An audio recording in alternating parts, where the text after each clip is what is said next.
அப்படி வச்சுருந்துருப்பாங்க. இப்போ நான் எங்கள் அம்மா கையில் வச்சுருக்கிறேன். நன்றி. You made my day and you made my what to say, you made my day, you made my year, you made my decade.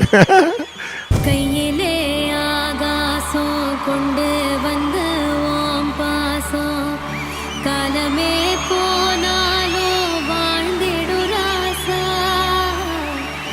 கண்ணிலே நீராட கஞ்சனோ போராட, பூத்ததே ஆயிரம் பூ சிரிச்சிடு ராசா. தூந்திருந்த கேணிலோ பால் சுரக்க கூடுமையா, தூதுவன காம்பிலுமே தேன் வழியாதோ. உச்சி வெயில் வேளையில உந்து வரும் தூறலொன்று, தொண்டையில வந்து விழ நனையாதோ. இது வந்து நான் லைலா காலேஜில் படிச்சுட்டு இருக்கும்போது, இன்னும் நிறையா லைலா ஸ்டூடெண்ட்ஸ் இருக்காங்க போல இருக்க.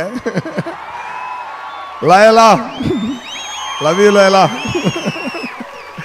ஏன்னா நானும் லைலா காலேஜ் தான். அந்த கேம்பஸ்க்கே ஒரு ஆரா உண்டு.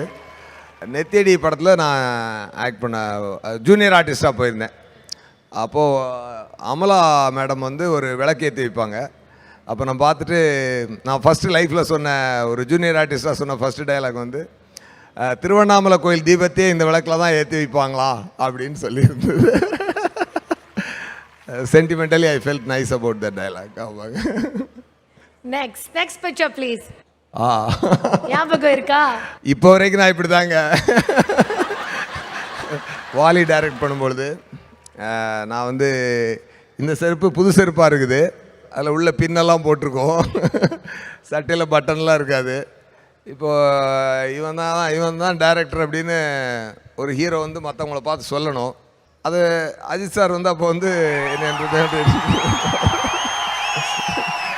வந்து மற்றவங்கள்ட்ட இன்ட்ரடியூஸ் பண்ணியிருப்பார். சூர்யா என்னோட அடுத்த டைரக்டர் அப்படின்னு சொல்லுவாங்க.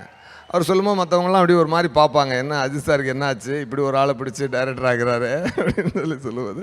அப்போ அவங்க ஃபேஸை ரீட் பண்ணிவிட்டு, அப்போ அஜித் சார் என்ன பண்ணுவார்னா, என்னை கொஞ்சம் ஓவராக இழுத்துக்குவார். இழுத்து தோல் மேலே கை போட்டு, என்ன டார்லிங் அப்படி இப்படின்னு சொல்லி அதை சரி பண்ணுவார் என்னைய.